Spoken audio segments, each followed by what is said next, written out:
बांधवांनो, आज आपल्याला जी चर्चा करायची आहे ती डॉक्टर बाबासाहेब आंबेडकर यांच्या महापरिनिर्वाण दिनानिमित्तानं आपणाला काही संकल्प करायचे आहेत. आणि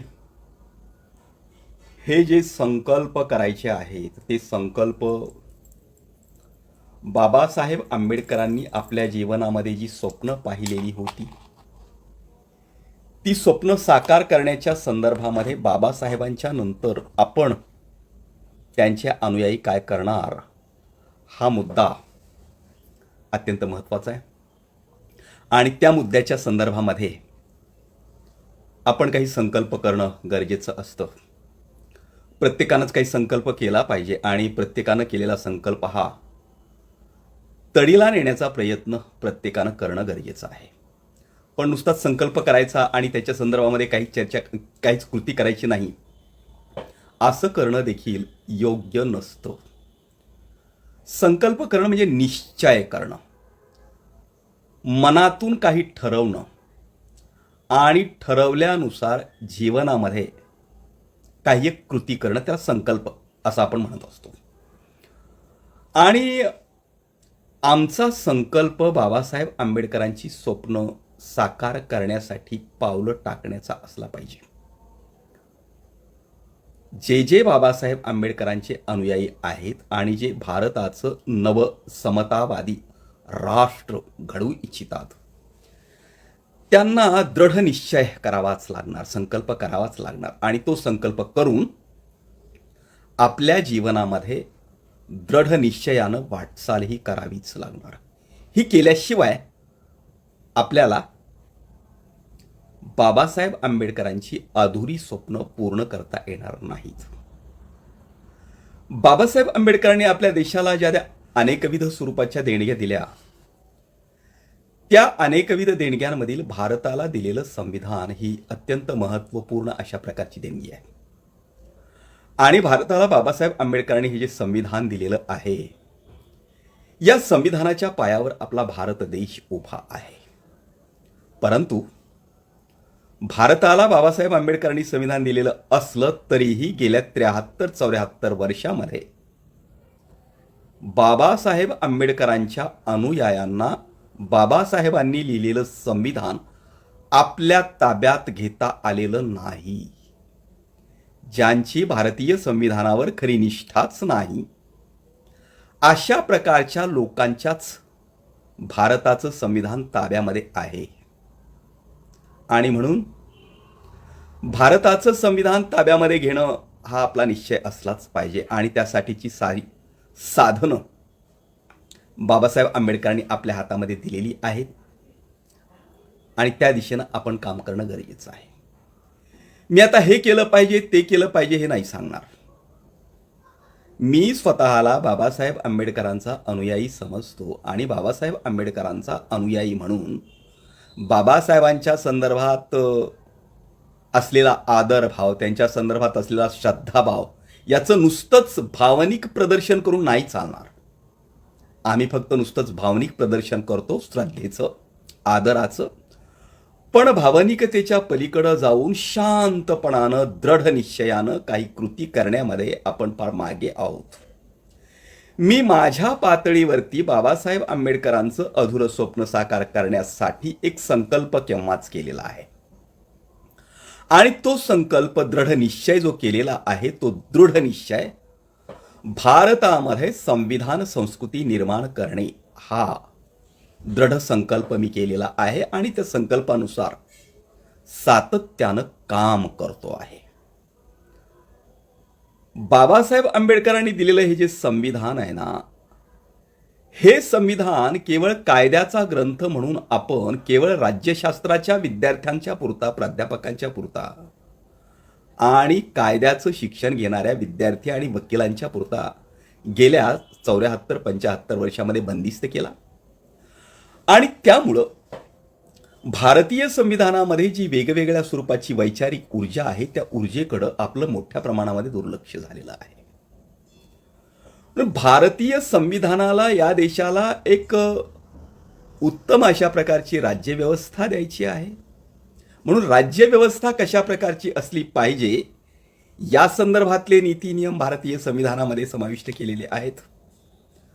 राज्यव्यवस्था कशी असली पाहिजे या संदर्भातल्या नीती नियमांच्या सोबतच भारतीय संविधानामध्ये समाजव्यवस्था कशी असली पाहिजे याच्या संदर्भातलेही नीती नियम दिलेले आहेत. आणि भारतीय संविधानामध्ये इतरही अनेक गोष्टींची वैचारिक ऊर्जा आहे. ती जी वैचारिक ऊर्जा भारतीय संविधानामध्ये आहे त्या ऊर्जेमध्ये भारताला एक नवी संस्कृती देण्याची वैचारिक ऊर्जा देखील संविधानामध्ये मोठ्या प्रमाणात आहे. आणि संविधानामध्ये असलेली ही जी वैचारिक ऊर्जा आहे ना, या वैचारिक ऊर्जेचा वापर करून आपणाला भारताला एक संविधान संस्कृती देता येते. ही संविधान संस्कृती देण्यासाठीचा एक निश्चय करून, एक संकल्प करून मी गेल्या 20-22 वर्षांच्या पासून माझ्या अल्पशक्तीनिशी सातत्यानं काम करतो आहे. या माझ्या अल्पशक्तीला असंख्य आंबेडकर अनुयायांची शक्ती जोडली जाणं गरजेचं आहे. आपण एकत्रित येऊन काम करणं मोठ्या प्रमाणामध्ये गरजेचं आहे. काय आहे संविधान संस्कृतीची संकल्पना आणि ही संविधान संस्कृती कशा पद्धतीनं निर्माण करता येईल, कशा पद्धतीनं रुजवता येईल, संविधान संस्कृती निर्माण करणं का गरजेचं आहे, तिचा काय फायदा होऊ शकेल आणि संविधान संस्कृती निर्माण करण्यासाठी मी आजवर काय काय काम केलेलं आहे, या साऱ्या मुद्द्यांच्या अनुषंगानं मी आपल्याशी चर्चा करणार आहे. पहिल्यांदा चर्चा ही आपण करू की काय असते संस्कृती. तर संस्कृती ही माणूस हा प्राणीच निर्माण करत असतो. नैसर्गिक जे घटक माणसाला सभोवताली उपलब्ध आहेत, या नैसर्गिक घटकांवर प्रक्रिया माणूस सातत्यानं करत असतो आणि त्या प्रक्रियेतून काही एक नवनिर्मिती करण्याचा प्रयत्न करत असतो. त्यातूनच संस्कृतीची निर्मिती होत असते. संस्कृती समजून घेत असताना प्रकृती, विकृती आणि संस्कृती हे 3 शब्द आपण समोर ठेवून संस्कृतीच्या संदर्भामध्ये काही प्रमाणामध्ये समजून घेऊया. प्रकृती, उदाहरणार्थ नदीचं नितळ नितळ पाणी ही निसर्गाची प्रकृती असते. पण नदीचं नितळ नितळ पाणी ही जी निसर्गाची प्रकृती असते, त्या नदीच्या नितळ पाण्यामध्ये माणूस गटाराचं, नाल्याचं, कारखान्यातलं घाणेरडं विषारी पाणी टाकतो आणि नदीचं नितळ पाणी गढूळ करून टाकतो, दूषित करून टाकतो. ती त्या नदीची विकृती असते. माणूस विकृती सुद्धा निर्माण करत असतो मोठ्या प्रमाणामध्ये. मग त्या पाण्याचं जी विकृती निर्माण झालेली आहे, मग ते पाणी जलशुद्धीकरण केंद्रामध्ये आणून त्याच्यावर प्रक्रिया करून ते पिण्यायोग्य करणं, शुद्ध बनवणं ही संस्कृती असते. जे विकृत झालेल्या, दूषित झालेल्या घटकांच्यावरती संस्कार करून त्याला मानवोपयोगी बनवलं, शुद्ध बनवणं, उत्तम बनवणं, सुंदर बनवणं ही माणसांची प्रकृती असते, माणसांची प्रवृत्ती असते. आणि या प्रवृत्तीतून माणूस संस्कृती निर्माण करत असतो. संस्कृती निर्माण करण्याच्या प्रक्रियेमध्ये काय घडत असतं, निसर्गात जे आहे त्याच्यावर प्रक्रिया करून आहे त्यापेक्षा ते अधिक सुंदर बनवणं, आहे त्यापेक्षा अधिक सुबक बनवणं, आहे त्यापेक्षा अधिक उपयुक्त बनवणं हा संस्कृतीकरणाचा प्रकार असतो. हे आपण लक्षात घेतलं पाहिजे. माणसानं अशा पद्धतीनं प्राचीन काळापासून संस्कृतीचा विकास करण्याचा प्रयत्न केलेला आहे.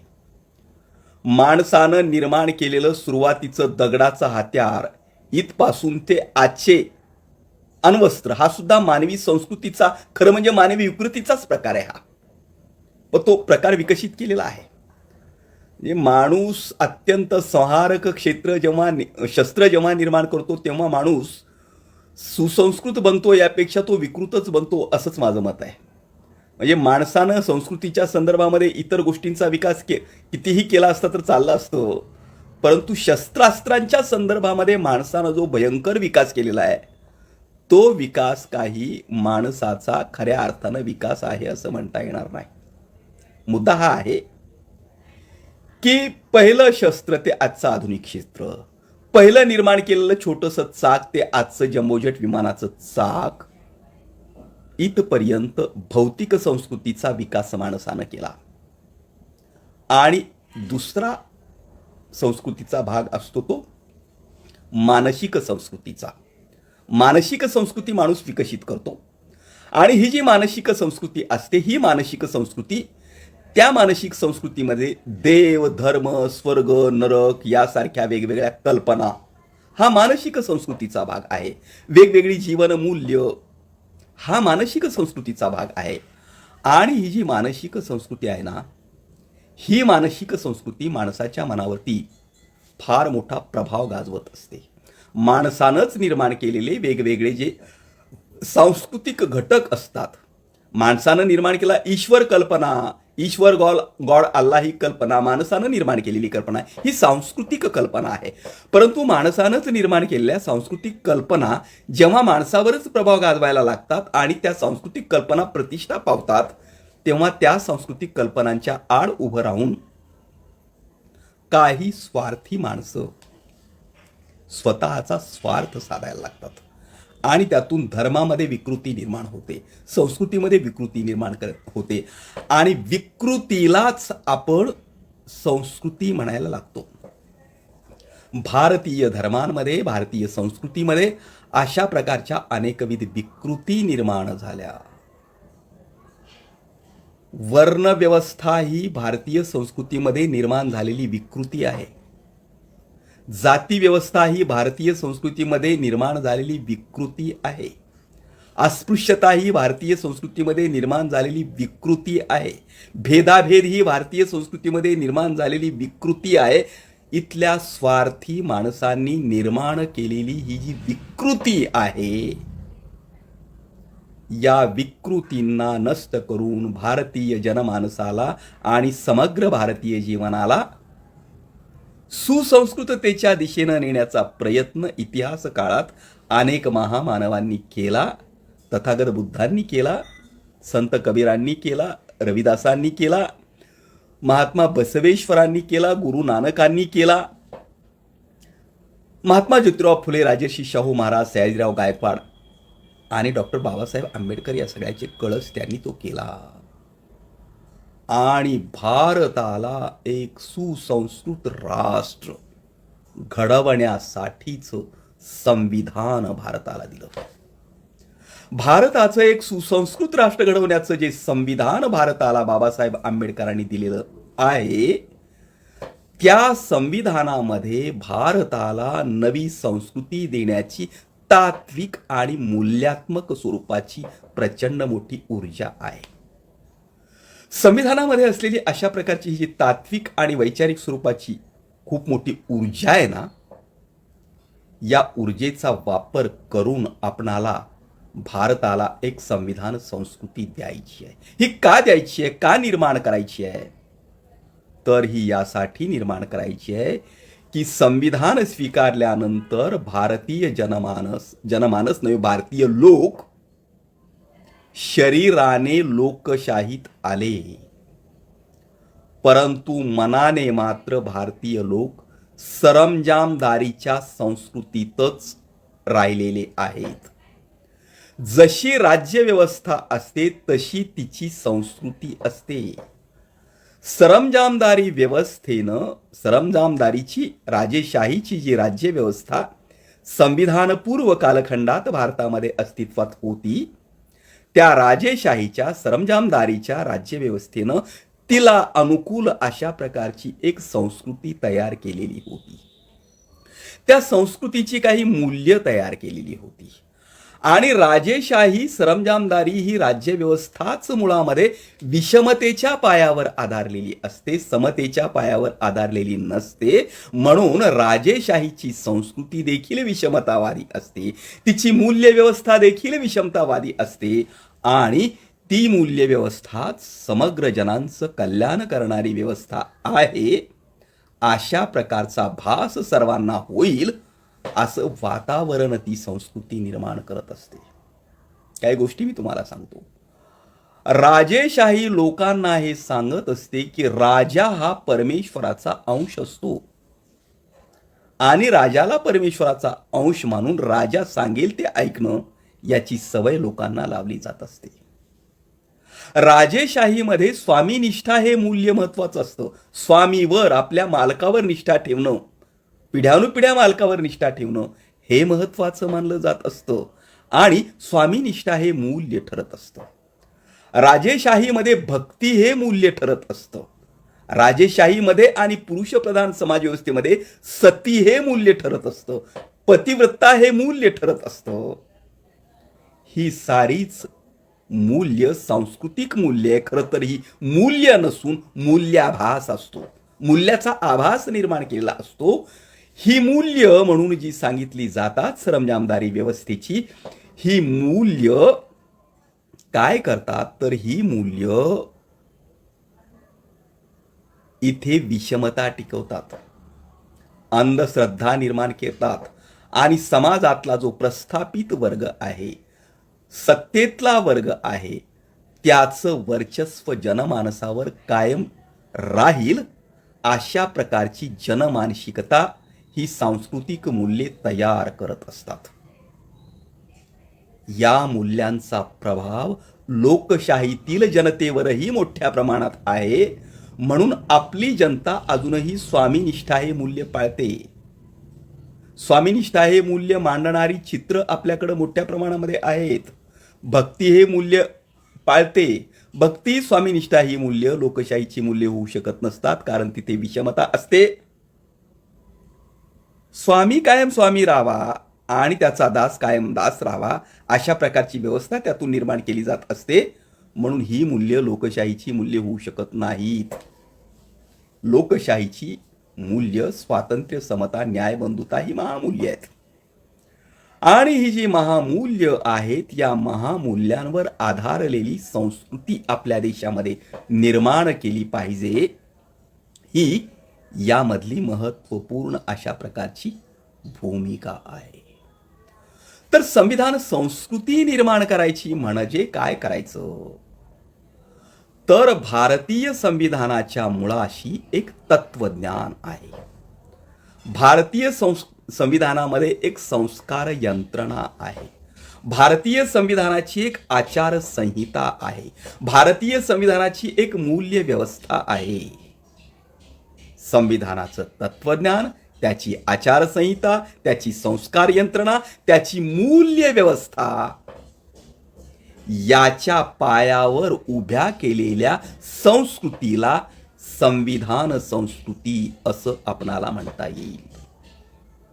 आणि याच्या पायावर उभी केलेली संविधान संस्कृती आपणाला विकसित करावी लागेल. ती आज विकसित झालेली नाही हे आपण नीट लक्षात घेतलं पाहिजे. भारतामध्ये संविधान संस्कृती विकसित झाली पाहिजे अशा प्रकारचा दृढ संकल्प करून मी युवा प्रबोधन मंच या संघटनाच्या माध्यमातून गेल्या 20-22 वर्षांपासून काम करतोय. स्वतःच्या व्यक्तिगत जीवनापासून संविधान संस्कृतीची निर्मिती करण्याची सुरुवात मी केलेली आहे. आणि नम्रपणाने मी हे सांगतो की मी हे जे काम केलं ते आपल्या समाजाचा अफाट पसारा पाहता, राष्ट्राचा अफाट पसारा पाहता मी केलेलं काम अत्यंत तोकडं आहे, अत्यंत छोटं आहे. पण या तोकड्या कामाला विस्तारित करणं, त्या कामाला संपूर्ण देशभर पोचवणं ही संपूर्ण आंबेडकर अनुयायांची जबाबदारी आहे. एकटा अनंत राऊत किंवा अनंत राऊतचे काही सहकारी संविधान संस्कृती निर्माण करण्याचं अफाट काम करू शकत नाहीत. ते काही दिशा देऊ शकतात, काही आपल्या कुवतीनुसार कृती करू शकतात. त्या कृती मोलाच्या आहेत, आपल्यासाठी महत्त्वाच्या आहेत, असं ज्यांना ज्यांना वाटतं त्या कृती आपापल्या पातळीवरती करून या संविधान संस्कृतीचा विकास आपणाला करावा लागणार आहे. मी संविधान संस्कृती विकसित करण्यासाठी पहिली कृती काय केली व्यक्तिगत जीवनात ते मी आपल्याला सांगतो. मी प्राध्यापक झालो, ते मी फार हुशार होतो, माझ्यामध्ये फार गुणवत्ता होती म्हणून प्राध्यापक झालो असं मला म्हणता येणार नाही. कारण माझा बाप पण हुशार होता, माझा आजोबा पण हुशार होता, पण माझ्या बापाला, आजोबाला, आजोबाच्या आजोबाला प्राध्यापक होता आलं नाही, शिक्षण क्षेत्रात येता आलं नाही. कारण वर्ण जाती व्यवस्थेनं आपल्यावरती ज्ञानबंदी, शस्त्रबंदी लादलेली होती. त्यामुळं तुमच्यामध्ये कितीही गुणवत्ता असली तरी इथल्या वर्णजाती व्यवस्थेमध्ये तुम्हाला पुढे येता येत नव्हतं. डॉक्टर बाबासाहेब आंबेडकरांनी इथे संघर्ष केला प्रचंड मोठ्या प्रमाणामध्ये, आणि त्या संघर्षातून ज्या प्रकारचा भारत आम्हाला निर्माण करायचा आहे तो भारत निर्माण करण्यासाठी जे संदेश बाबासाहेबांनी दिले, जी मूल्यव्यवस्था दिली, त्या मूल्यव्यवस्थेला संविधानिक अधिष्ठान प्राप्त करून दिलं बाबासाहेब आंबेडकरांनी. कायद्याचं अधिष्ठान बाबासाहेब आंबेडकरांनी प्राप्त करून दिलं. आणि म्हणून माझ्यासारखे लाखो नव्हे कोट्यावधी लोक ज्या शिक्षणाच्या व्यवसायाला बंदी लादलेली होती त्या व्यवसायात, म्हणजे शिक्षणाचा व्यवसाय हा ब्राह्मणासाठी वर्णव्यवस्थेनं राखीव ठेवला होता, ते विषमता टिकवणारं राखीवतेचं धोरण, आरक्षणाचं धोरण बाबासाहेब आंबेडकरांनी संपवलं आणि नवं राखीव जागाचं समता निर्माण करणारं धोरण बाबासाहेब आंबेडकरांनी आणलं. म्हणून माझ्यासारखा फाटका माणूस प्राध्यापक होऊ शकला, नांदेड सारख्या शहरात घर बांधू शकला, आणि घर बांधल्यानंतर मागास वर्गातले सगळेच लोक कशामुळे घर बांधू शकलो? भारतीय संविधानामुळे बांधू शकलो, बाबासाहेबांच्या चळवळीमुळे बांधू शकलो. मग घरामध्ये प्रवेश करताना मी काय केलं पाहिजे? बहुतांश लोक SC, ST, OBC या प्रवर्गातले, या देशातले 85% जे बहुजन आहेत, हे बहुजन आमच्यावर ज्यांचे उपकार आहेत त्याच्याबद्दलचा कृतज्ञताभाव व्यक्त करत नाहीत. तो व्यक्त केला पाहिजे. ही भूमिका एका कृतीच्या माध्यमातून प्रकट करण्याचा प्रयत्न मी 1998 साली, 17 सप्टेंबर 1998 साली केला. माझं घर झालं नांदेड सारख्या जिल्ह्याच्या ठिकाणी, म्हणून घर झालं म्हणून मी आनंदानं हुरळून गेलो नाही, घरावर लाइटिंग केली नाही. हे भान ठेवलं की मला घर झालेलं असलं तरी माझ्या देशात घर नसलेले माझे असंख्य बांधव आहेत, जे फुटपाथवर राहतात, रेल्वे स्टेशनवरती राहतात, झोपडपट्टीमध्ये राहतात, त्यांची किमान मी आठवण ठेवली पाहिजे. ही भूमिका मी घेतली. आणि मी घर बांधू शकलो ते भारतीय संविधानामुळं. म्हणून गृहप्रवेशाच्या वेळी मी भारतीय संविधानातलं एक तरी कलम वाचा ही भूमिका घेतली. संविधान एका टेबलवर ठेवलं आणि प्रत्येकाला येणाऱ्याला सांगितलं यातलं एक तरी कलम वाचा. संविधानाची आठवण केली, कारण मी संविधानामुळं या स्थितीमध्ये येऊ शकलो. कृतज्ञता व्यक्त करणं हा संस्कृतीचा भाग असतो. आणि दुसरी गोष्ट अशी की संविधानाचं फळ माझ्यापर्यंत पोहोचलं, परंतु असंख्य जणांपर्यंत पोहोचलेलं नाही. म्हणून आजही भारतातले अनेक नागरिक रेल्वे स्टेशनवर फुटपाथवरती राहतात. नांदेडच्या रेल्वे स्टेशनवरती राहणारे आंधळे, लंगडे, खुळे जे भारताचे नागरिक आहेत ते भिकेवर जगतात. मी भिकेवर जगणाऱ्या त्या भारतीय नागरिकांना माझ्या घराच्या गृहप्रवेशाच्या कार्यक्रमात निमंत्रण दिलं आणि पत्रिकेतच लिहिलं की भिकेवर जगणारे भारतीय नागरिक माझ्या गृहप्रवेशाच्या कार्यक्रमात पहिल्या पंक्तीत जेवतील. ही भूमिका घेतली. सामान्यपणे आपण आपले इष्टमित्र सगळे सोयरे यांना बोलावतो, ज्यांची पोटं आधीच भरलेली आहेत त्यांना बोलावतो, ढेरी सुटलेली असली तरी झाऊसाहेब लाडू, झाऊसाहेब जिलाबी म्हणून आग्रह करू करू देतो आणि खरोखरच भुकेजलेला माणूस दारात आला तर त्याला हाकलून देतो किंवा त्याला दिलंच तर उरलं सुरलं खरकट मरकट देतो आणि स्वतः आपणाला फार आम्ही सुसंस्कृत आहोत असं म्हणून घेतो. ही जी पद्धती आहे या पद्धतीला छेद देणारी कृती म्हणून मी सांगितलं माझ्या गृहप्रवेशाच्या कार्यक्रमातल्या पंक्तीमध्ये भिकेवर जगणारे नागरिक पहिल्या पंक्तीत जेवतील आणि त्यानंतर माझे प्राध्यापक, इंजिनियर, वकील असे मित्र जेवतील. हा संविधान संस्कृती निर्माण करण्याचा एक पहिला मार्ग होता. त्या कालखंडामध्ये केंद्रातल्या वाजपेयी सरकारनं संविधान समीक्षा आयोगाची निर्मिती केलेली होती. आजही संविधान विरोधी लोक सत्तेवरती आहेत आणि संविधानामध्ये हस्तक्षेप करण्याचा प्रयत्न करतात आणि अनेक गोष्टींच्या संदर्भामध्ये संविधानातली महत्त्वाची तत्व त्यांनी पायदळी तुडवलेली आहेत. आपण नुसताच गौरव करतोय, ती तत्व पायदळी तुडवलेली आहेत. त्याच्या विरोधामध्ये जो मोठ्या प्रमाणात आवाज उठवायला हवा त्या मोठ्या प्रमाणामध्ये अजूनही आपण आवाज उठवत नाही आहोत. तर मुद्दा हा की तिथे मी भिकारपण निर्मूलनात समाज आणि शासनाची जबाबदारी या विषयावर परिसंवाद केला आणि संविधान समीक्षा आयोगाचा हेतू शुद्ध आहे काय असा परिसंवाद केला. अशा पद्धतीचा सांस्कृतिक कार्यक्रम संविधानाचा लाभ घेऊन घर बांधल्यामुळे संविधानाबद्दल आदरभाव व्यक्त करणारा, कृतज्ञताभाव व्यक्त करणारा मी माझ्या जीवनामध्ये 1998ला 17 सप्टेंबरला केला.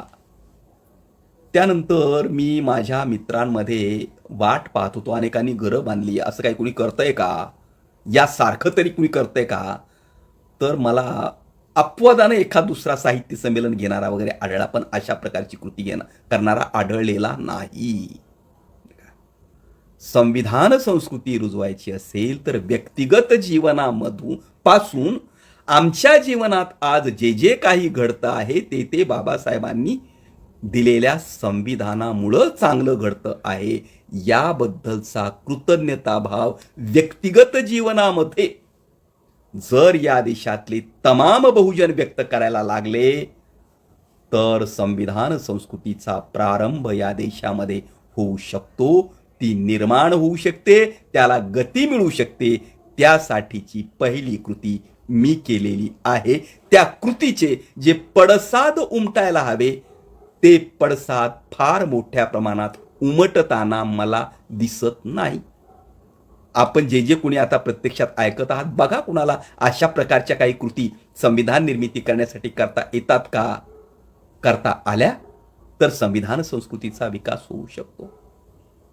ही व्यक्तिगत जीवनामध्ये केलेली कृती झाली, परंतु केवळ व्यक्तिगत जीवनामध्ये कृती करून चालणार नाही. मी प्राध्यापक असल्यामुळे प्राध्यापकाकडे ताकद असते आणि माझ्याकडे जी ताकद आहे ती ताकद मी वापरत आलेलो आहे सातत्यानं. माझे विद्यार्थी ही माझी ताकद आहे आणि माझ्या विद्यार्थ्यांना घेऊन मी युवा प्रबोधन मंच नावाची संघटना स्थापन केली आणि त्या संघटनेचं घोषवाक्य केलं, दैव नशिबा नाही थारा, मेंदू मनगट आमचा नारा. दैव नशिबा नाही थारा, मेंदू मनगट आमचा नारा.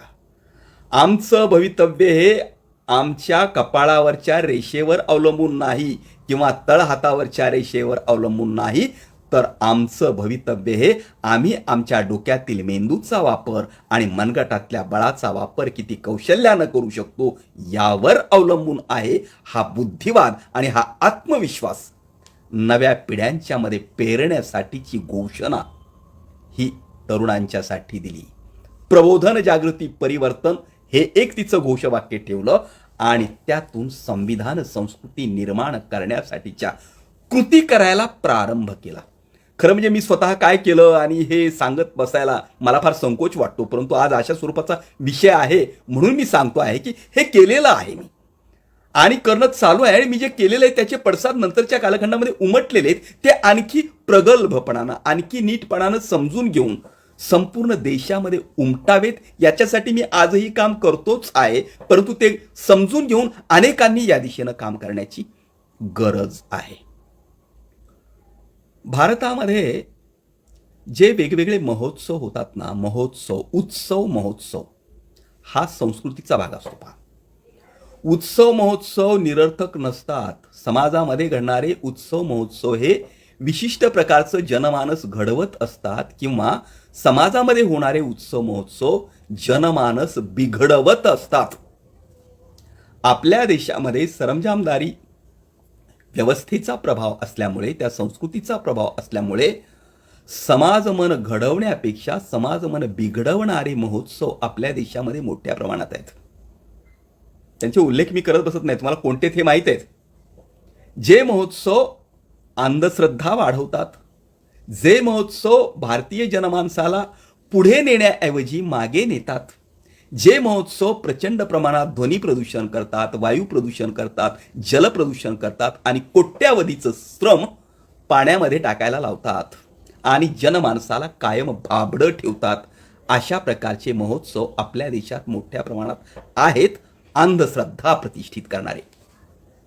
असल्या महोत्सवातून जनमानस पुढे जात नसतं आणि राष्ट्रही घडत नसतं असं मला वाटलं. म्हणून त्या महोत्सवांवर टीका करत बसण्यापेक्षा, त्यांच्यावर फुल्या मारत बसण्यापेक्षा, नकारवादी भूमिका घेत बसण्यापेक्षा, काय नको आहे म्हणण्यापेक्षा काय केलं पाहिजे हे सांगायचं आणि ते करून दाखवायचं. या भूमिकेतून माझ्या अभ्यासाच्या मर्यादेत मी भारतामधला पहिला संविधान गौरव महोत्सव इसवी सन 2002 साली नांदेड शहरामध्ये घडवून आणला. नांदेड शहरामध्ये बीके हॉल आहे आणि बीके हॉल होता, आता तो नाही आहे. हजारो माणसं त्याला उपस्थित राहिली होती आणि संविधान गौरव महोत्सव हा परंपरागत अंधश्रद्धा वाढवणाऱ्या, जनमानसाला मागे घेऊन जाणाऱ्या महोत्सवांना पर्याय म्हणून 2002 साली आम्ही सुरू केलेला होता. आणि हा जो संविधान गौरव महोत्सव होता, या संविधान गौरव महोत्सवाची मांडणी यासाठी केली गेली की बरेच लोक त्या काळामध्ये संविधान बचाव ही भूमिका घेऊ लागले. मला व्यक्तिशः संविधान बचाव ही भूमिका मुळीच मान्य नाही. कारण संविधान काही कोकरू नाही, संविधान काही ससं नाही, हरणाचं पाडस नाही, केविलवानं. संविधान महासूर्य आहे. महासूर्यानं निर्माण केलेला, या राष्ट्राला तेजाच्या दिशेनं घेऊन जाणारा संविधान ही दुसरा एक महासूर्य आहे, भारतावर तळपणारा महासूर्य आहे. आणि त्याला बचाव ही भूमिका करणं काहीतरी चुकतंय. इतिहास काळामध्ये आपण संविधानाचं जागरण केलं नाही, त्याचा गौरव केला नाही, म्हणून आपल्यावर संविधान बचावची पाळी येते आहे. म्हणून संविधान बचाव नव्हे, संविधान गौरव करा. नुसताच संविधानाचा आंधळा गौरव नव्हे, संविधान जागरण करा, संविधान मूल्य जागर करा. अशा प्रकारची संकल्पना पुढे ठेवून संविधान जागरणाची सुरुवात आम्ही नांदेडपासून केली. काय स्वरूप आहे संविधान गौरव महोत्सवाचं आता अलीकडे व्हायला लागलंय. त्यावेळी कुणीच काही करत नव्हतं, बचाव करत होते, गौरव करत नव्हते. नंतर गौरव पण करायला लागले, जागर पण करायला लागले आणि त्याचे पडसाद मोठ्या प्रमाणात उमटलेले. माझ्या त्या पहिल्या कार्यक्रमाचे पडसाद उमटले नाहीत, पण संविधान गौरव महोत्सवाचे पडसाद महाराष्ट्रभर आणि देशभर मोठ्या प्रमाणात पडलेले आहेत. याचा मला स्वतःला आनंद आहे. त्या पहिल्या संविधान गौरव महोत्सवाचं स्वरूप काय होतं आणि नंतर मी 13 संविधान गौरव महोत्सव घेतलेले आहेत.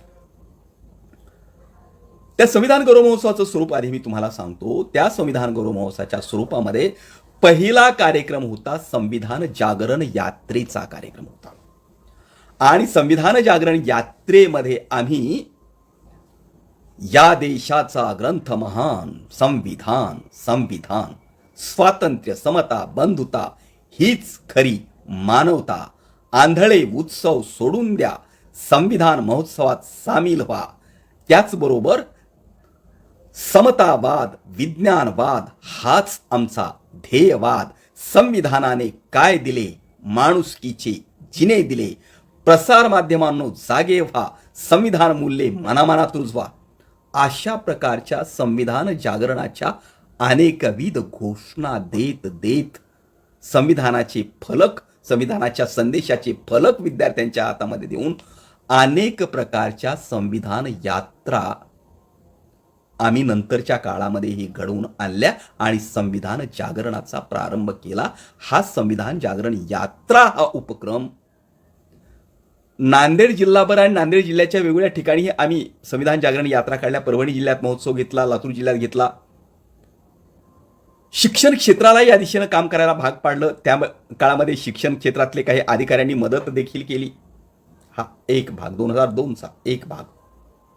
दुसरा भाग संविधान जागृती महोत्सवाचा हा होता की संविधान केंद्री सांस्कृतिक स्पर्धांचं आयोजन केलं होतं आणि संविधान केंद्री सांस्कृतिक स्पर्धांच्या आयोजनामागली भूमिका ही होती की देशाच्या नव्या पिढीने संविधानाच्या संदर्भात विचार करावा, संविधान समजून घ्यावं आणि आपल्या व्यक्तिमत्वामध्ये जी कला असेल त्या कलेच्या माध्यमातून संविधान व्यक्त करावं. म्हणून आम्ही रांगोळी स्पर्धा घेतली, पण रांगोळीतूनही संविधान संदेश द्या, स्वातंत्र्य, समता, बंधुतेचा संदेश द्या.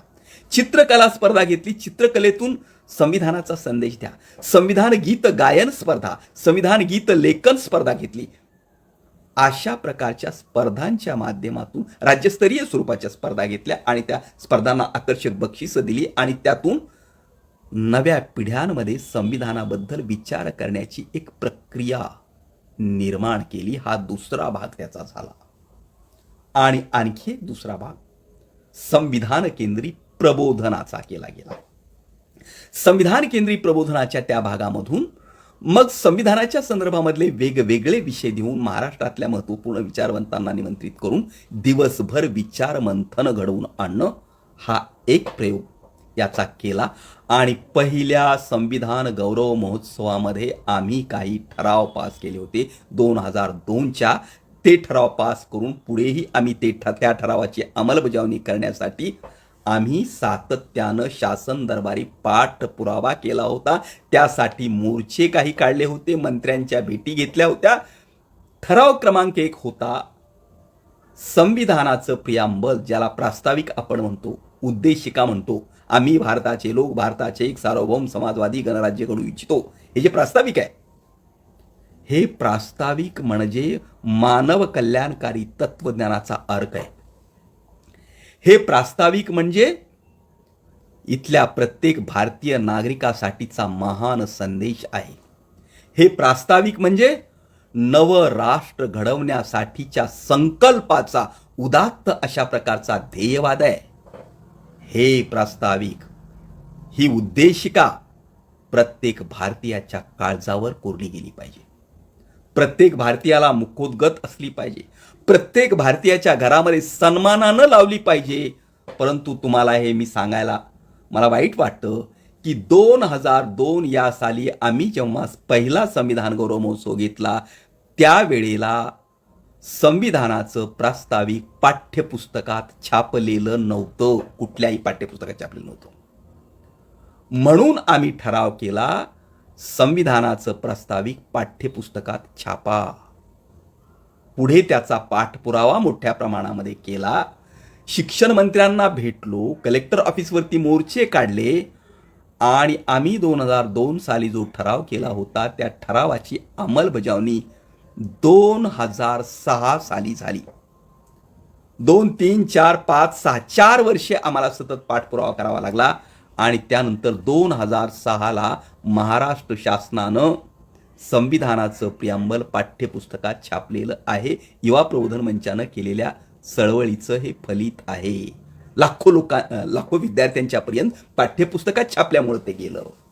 ते प्रार्थनेच्या वेळी म्हटलं जावं याचाही पाठपुरावा केला आणि संविधानाच्या संदर्भामध्ये शासनकर्त्यांनी जागरण केलं पाहिजे, काम केलं पाहिजे असाही ठराव केला होता. त्या ठरावाचा काही अंमलबजावणी नंतर 2008 साली महाराष्ट्र शासनानं संविधान दिन साजरा करावा आणि त्या दिवशी संविधानावर कार्यक्रम करावेत अशा शाळा महाविद्यालयांना आणि सरकारी कार्यालयांना सूचना केल्या. एक सर्क्युलर काढलं. यानंतर घडत गेलेल्या गोष्टी आहेत हे आपण लक्षात. आणि अलीकडं वेगवेगळ्या संस्था, संघटना आणि केंद्र शासन सुद्धा संविधान दिनाच्या निमित्तानं काही कार्यक्रम घडवायला लागलेलं आहे. हे पडसाद आहेत चळवळीचे, कुठून तरी सुरू झालेल्या चळवळीचे उमटलेले पडसाद आहेत असं मी मानतो. परंतु हे पडसाद पुरेसे नाहीत. हे पडसाद म्हणजे संविधान संस्कृती निर्माण झाली असं नाही. संविधान संस्कृती निर्माण करण्याची प्रक्रिया अत्यंत गंभीरपणानं संस्कृतीचे जे महत्त्वपूर्ण घटक असतात त्या प्रत्येक घटकामध्ये संविधान संस्कृतीचा आशय ओतणारं काम प्रचंड मोठ्या प्रमाणात करावं लागणार आहे आणि ते काम करण्याचा कितीतरी बॅकलॉग आपल्या देशामध्ये आहे. तो बॅकलॉग भरून काढण्याचा संकल्प आम्ही तर केलेला आहेच, पण आपण देखील तो केला पाहिजे असं माझं आपणा सर्वांना आव्हान आहे. आज वर्तमानामध्ये ज्याप्रमाणे गावागावात तरुण पोरं गणेशोत्सव जवळ आला की गल्लीभर फिरतात आणि काका आम्हाला वर्गणी द्या, गणपती बसवायचा आहे असं म्हणतात, त्याप्रमाणे भारतातल्या गावागावात गल्लीगल्लीत शहराशहरात असं व्हावं की शहराशहरातली गावागावातली गल्लीगल्लीतली मुलं आणि मुली घरातून बाहेर पडावीत आणि त्यांनी म्हणावं, काका आम्हाला वर्गणी द्या, आम्हाला संविधान गौरव महोत्सव करायचा आहे, आम्हाला संविधान जागृती महोत्सव करायचा आहे. गावागावात संविधान जागृती महोत्सव झाला पाहिजे. गावागावात संविधान जागृती महोत्सव झाला, गावागावात संविधानाचं सामूहिक पारायण पाहायला लागलं तर आपण म्हणू शकतो की भारतामध्ये संविधान संस्कृती निर्माण होण्याची प्रक्रिया सुरू झालेली आहे. ही प्रक्रिया करण्याचा संकल्प करून इतरही अनेक स्वरूपाचे कार्यक्रम आम्ही राबवलेले आहेत, राबवतो आहोत, हेही मी आपणाला या निमित्तानं सांगेन. दुसरा महत्त्वपूर्ण कार्यक्रम आम्ही जो घडवून आणला तो म्हणजे संविधान प्रशिक्षण शिबिर आणि संविधान वक्ता प्रशिक्षण शिबिर.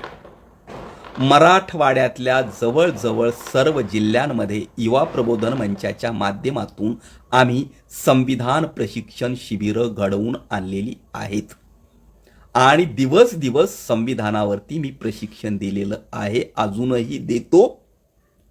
विषय काय आहे, प्रशिक्षणातले विषय काय होतो, भारतीय संविधानाचं स्वरूप समजावून सांगणं, भारतीय संविधानातली मूल्य काय आहेत ते समजून सांगणं, संविधान संस्कृतीची संकल्पना काय आहे ते समजून सांगणं आणि संविधान संस्कृती प्रत्यक्षात आणण्याचे मार्ग दाखवणं आणि चर्चात्मक पद्धतीनं शिबिरार्थ्यांना आपण आपल्या परिसरात संविधान संस्कृती निर्माण करण्यासाठी काय केलं पाहिजे अशा पद्धतीनं चर्चा करून उपक्रम देणं, असं संविधान प्रशिक्षण शिबिर मराठवाड्यातल्या जवळजवळ प्रत्येक जिल्ह्यामध्ये झालेलं आहे. औरंगाबादला 2 शिबिरं झालेली आहेत, परभणीला झालेलं आहे, लातूरला झालेलं, वेगवेगळ्या ठिकाणी शिबिरं झालेली आहेत. तिकडे नाशिकला एक शिबिर झालेलं आहे, साताऱ्याला पण शिबिर झालं आहे, पण इतर जिल्ह्यांमध्ये ते झालेलं नाही आहे. या शिबिरांच्या माध्यमातून कार्यकर्ते घडतात, कार्यकर्त्यांनी शिबिरामधून समजून घेऊन आपापल्या परिसरामध्ये संविधान जागरणाचे उपक्रम आणि संविधान निर्मिती करण्याचे उपक्रम करणं अत्यंत गरजेचं आहे. आपण जे संविधानप्रेमी बांधव ऐकत आहात त्यांना माझं आवाहन आहे की आपण आपापल्या परिसरात संविधान जागरणाचे कार्यक्रम करा. आम्ही युवा प्रबोधन मंचाच्या माध्यमातून त्याला सर्व प्रकारचं बौद्धिक सहकार्य नक्कीच करू, परंतु ते जागोजाग झाले पाहिजेत. माणसं प्रशिक्षित तयार होऊन संविधान संस्कृती निर्माण करण्यासाठी गावागावामध्ये कामाला लागले पाहिजेत. त्या कामात आम्ही अग्रेसर आहोतच, वेळ देतच आहोत. दुसरा आम्ही कार्यक्रम उपक्रम जो केलेला आहे तो संविधान संस्कृती चित्र प्रदर्शन तयार केलेलं आहे. डिजिटल बॅनर 32 डिजिटल बॅनर तयार केले आहेत माझ्याकडे. अजूनही ते संविधान संस्कृती चित्र प्रदर्शन आहे. जिथे जिथे आम्ही संविधान प्रशिक्षण शिबिर घेतो तिथे तिथे ते चित्र प्रदर्शन भरवतो. ओबीसी आणि संविधान, महिला आणि संविधान, संविधानाचं तत्व आणि संविधान विरोधी शक्ती, चित्र आणि संदेश अशा प्रकारच्या डिजिटल बॅनर्सचं चित्र प्रदर्शन केलं. कारण चित्राच्या माध्यमातून संविधानाचा संदेश प्रभावीपणानं जनमानसामध्ये जाऊ शकतो, अशा प्रकारचं चित्र प्रदर्शन तयार केलं गेलेलं आहे. संविधान गौरव विशेषांक अनेक काढले, त्या विशेषांकांच्या माध्यमातून संविधानाच्या संदर्भातले वेगवेगळे पैलू मांडणारे लेख, संविधानाच्या संदर्भातल्या कविता, संविधानाचे संदेश लोकांच्या मध्ये पोहोचवण्याचा प्रयत्न केला. संविधानावर अनेक ग्रंथ लिहिले. माझे स्वतःचे भारतीयांचा पवित्र आचार ग्रंथ भारताचे संविधान हा एक ग्रंथ आहे. संविधानाचे तत्वज्ञान आणि जाती अंत हे दुसरं पुस्तक आहे. भारतीयांचे कल्याणकारी संविधान हे पुस्तक मी लिहिलेलं आहे. त्याचबरोबर संविधानमय भारताची दिशा या ग्रंथामधून संविधान संस्कृतीची संकल्पना स्फुट स्वरूपामध्ये काही लेखांच्या स्वरूपामध्ये मांडलेली आहे. हे सारे उपक्रम आम्ही घडवलेले आहेत संविधान संस्कृतीच्यासाठी. आणि संविधान संस्कृती निर्माण करण्यासाठी केवळ रॅली काढणं आणि संविधानाचा जयघोष करणं एवढं करून चालणार नाही, तर संस्कृतीचे म्हणून जे वेगवेगळे घटक आहेत त्या घटकांच्यामध्ये काम करावं लागणार आहे. आम्ही करतोच आहोत. तर संविधानाचे कोणकोणते घटक असतात?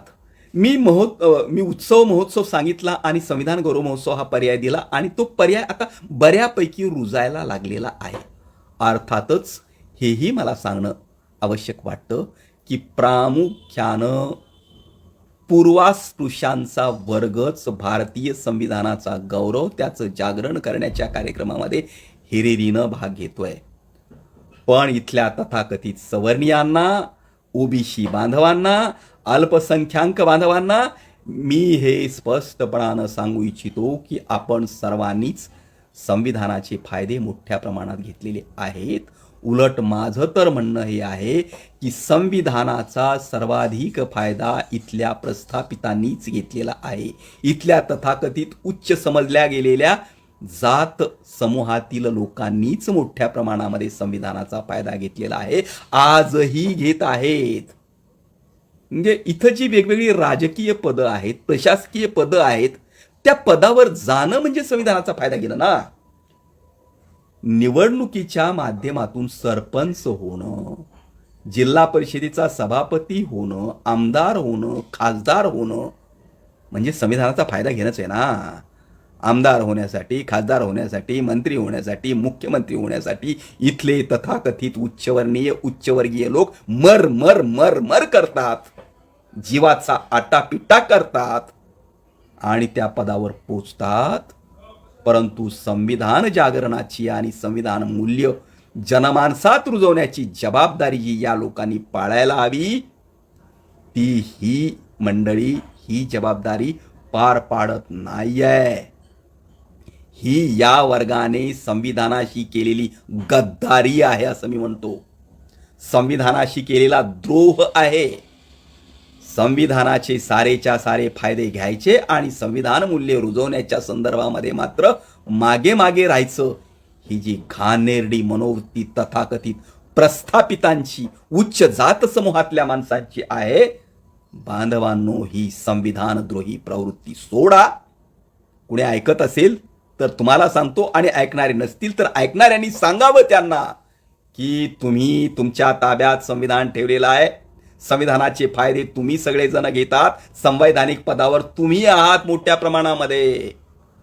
संविधान मूल्य रुजवणं, संविधान जागरण करण्याची जबाबदारी पार पाडण्यासाठी ही जरा समोर या, असं आवाहन आपण सर्वांनी त्या वर्गाला केलं पाहिजे. एक तुम्हाला सांगतो, सरंजामदारीची संस्कृती शिल्लक आहे ते कसं उदाहरण. सण हा संस्कृतीचा फार महत्त्वाचा भाग असतो. भारताचे जे सर्वश्रेष्ठ सण आहेत ते समग्र भारतीयांचे सर्वश्रेष्ठ सण आहेत. प्रजासत्ताक दिन आणि स्वातंत्र्य दिन हे सर्वश्रेष्ठ सण आहेत भारतीयांचे. पण वास्तव भारतातलं हे आहे की प्रजासत्ताक दिन आणि स्वातंत्र्य दिन हे राष्ट्रीय सण इथलं सरकार साजरे करतं. शाळा कॉलेज साजरे करतात, लोक साजरे करत नाहीत. इथले भारतीय लोक आपापल्या धर्माचे, आपापल्या रूढी परंपरेचे सण उत्साहानं साजरे करतात. लोकांमधून हे राष्ट्रीय सण साजरे होत नाहीत. याचा अर्थ आहे की भारतातले लोक मनानं पुराण कथात अडकलेले आहेत, दंतकथात अडकलेले आहेत. दंतकथा आणि पुराण कथांमध्ये अडकलेले भारतातले हे जे लोक आहेत ना, हे लोक जोपर्यंत प्रजासत्ताक दिन, स्वातंत्र्य दिन हे राष्ट्रीय सण साजरे करणार नाहीत, त्याचबरोबर महापुरुषांच्या जयंत्या, स्मृती दिन साजरे करणार नाहीत, तोपर्यंत भारतामध्ये संविधान संस्कृती विकसित झाली असं म्हणता येणार नाही. अशी संविधान संस्कृती विकसित करण्यासाठी आपणा सर्वांनाच मोठ्या प्रमाणामध्ये पुढाकार घ्यावा लागणार आहे. अगदी संक्षिप्तपणानं कलांच्या संदर्भामध्ये मी सांगतो. मी कलांच्या संदर्भात वेगवेगळे प्रयोग केलेले आहेतच. मी सांगितले काय काय प्रयोग केले ते. मी आधी करतो आणि मग सांगतो. उगाच सांगायचं नाही, उगाच बाता मारायच्या नाही. आधी स्वतः करायचं आणि मग सांगायचं, ही माझी भूमिका असते. आणि म्हणून कला या ज्या असतात ना, कला या फार महत्त्वाच्या असतात. संगीत कला, चित्रकला, शिल्पकला आणि या साऱ्या कलांच्यामध्ये आज जो आशय भरलेला दिसतो तो आशय संविधानाच्या संस्कृतीचा आशय नसून या कलांमध्ये भरलेला आशय पुराण संस्कृतीचा आहे, दंतकथेच्या संस्कृतीचा आहे, सरंजामदारीच्या संस्कृतीचा आहे. आपणाला या साऱ्या कलांच्या मध्ये संविधान संस्कृतीचा आशय भरायचा आहे आणि संविधान संस्कृतीचा आशय भरण्यासाठी संविधानाची मूल्य या साऱ्या कलांच्या मधून प्रकट करण्यासाठी आपणाला सर्वांना फार मोठ्या नवनिर्मितीसाठीचं प्रचंड मोठं काम करावं लागणार आहे. बौद्धिक मेहनत घ्यावी लागणार आहे. ही बौद्धिक मेहनत घेतली तर संविधान संस्कृतीचा विकास होणार आहे. उदाहरण मी तुम्हाला सांगतो. प्रजासत्ताक दिनाच्या दिवशी सुद्धा आपला रेडिओ परंपरागत भक्तिगीतच गातो. भक्ती हे काय लोकशाहीचं मूल्य नाही हे मी मागाशी सांगितलं. मी आकाशवाणीच्या कार्यक्रम अधिकाऱ्यांशी भांडलेलो आहे. अहो, प्रजासत्ताक दिनाच्या दिवशी तरी तुम्ही किमान राष्ट्रभक्तीचं गीत ऐकवा. आणि भक्ती हे काय आपलं आजचं मूल्य नाहीये. आजची महामूल्ये स्वातंत्र्य, समता, न्याय, बंधुता, सत्य, शांती, अहिंसा, बुद्धिवाद, सेक्युलरिझम, सहकार, निस्पृहता ही संविधानाची मूल्य आहेत. आणि ही मूल्य जनमानसात रुजवण्यासाठीचं काम करणारी संगीत कला विकसित झाली पाहिजे. आणि ही संगीत कला विकसित करण्यासाठी मी म्हणतो भक्ती या एका मूल्यावरती जर हजारो गीतं लिहिली जातात, गायली जातात, तर स्वातंत्र्य, समता, न्याय, बंधुता या महामूल्यांवरती हजारो गीतं का लिहिली जाऊ नयेत आणि असंख्य वेगवेगळ्या उत्तम चाली देऊन हजारो गीतं का गायली जाऊ नयेत आणि ती लोकप्रिय का होऊ नयेत, भारतीयांच्या घराघरात का ऐकली जाऊ नयेत, अशी निर्माण करावी लागतील. संगीत कलेमध्ये संविधान मूल्य रुजवावी लागतील आणि भारतीय संगीत कलेमध्ये संविधान संगीताचं एक दालन, समृद्ध अशा प्रकारचं दालन निर्माण करावं लागेल. तेव्हा संविधान संस्कृती विकसित व्हायला लागेल. आम्ही संविधान गीत रजनी हा कार्यक्रम केलेला आहे आणि आपल्या माहितीसाठी मला सांगायला हरकत नाही, मी स्वतः भारतीय संविधानावर अनेक कविता लिहिल्या आणि 395 अनुच्छेद जे भारतीय संविधानाचे आहेत ते सारे अनुच्छेद काव्यबद्ध करून संविधानावर एक महाकाव्य लिहून मी पूर्ण केलेलं आहे. हे सांगायला मला आनंद वाटतो. आपणाला अनेकांनी संविधानावर कविता लिहाव्यात, गाणी लिहावीत, ती गावीत आणि त्यातून संविधानवादी संगीत कला भारतामध्ये विकसित व्हावी. अशाच पद्धतीनं संविधानवादी चित्रकला, संविधानवादी शिल्पकला, संविधानवादी चित्रपट विकसित करण्याला प्रचंड मोठा वाव आहे. अलीकडे जयंती नावाचा एक चित्रपट आलेला आहे आणि त्यामध्ये परिवर्तनवादी विचारधारा मोठ्या प्रमाणामध्ये मांडलेली आहे. आपणाला आवाहन करेल की तुम्ही जय भीम हा चित्रपट पाहिला असेल, त्याचप्रमाणे जयंती हा चित्रपट देखील तुम्ही आवर्जून पहा. समूहानं पहा, त्यात चळवळ तुम्हाला दिसेल. आणि संविधानवादी चित्रपट सुद्धा विकसित करण्याला प्रचंड मोठा वाव आहे. संस्कृतीची म्हणून जी वेगवेगळी अंग आहेत त्या प्रत्येकच अंगामध्ये प्रवेश करून तुमच्यापैकी ज्यांच्याकडे जे जे गुण आहेत, चित्रकलेचे गुण, शिल्पकलेचे गुण, संगीत कलेचे गुण, गायनाचे गुण, लेखनाचे गुण, जे जे गुण आहेत त्या गुणाचा वापर करत संविधान मूल्य, संविधान आचारसंहिता या सगळ्या कलांच्या मध्ये ओतून भारतामध्ये बुद्धिवादी, विज्ञानवादी, समतावादी अशा स्वरूपाची संविधान संस्कृती निर्माण करण्याचा प्रयत्न करा.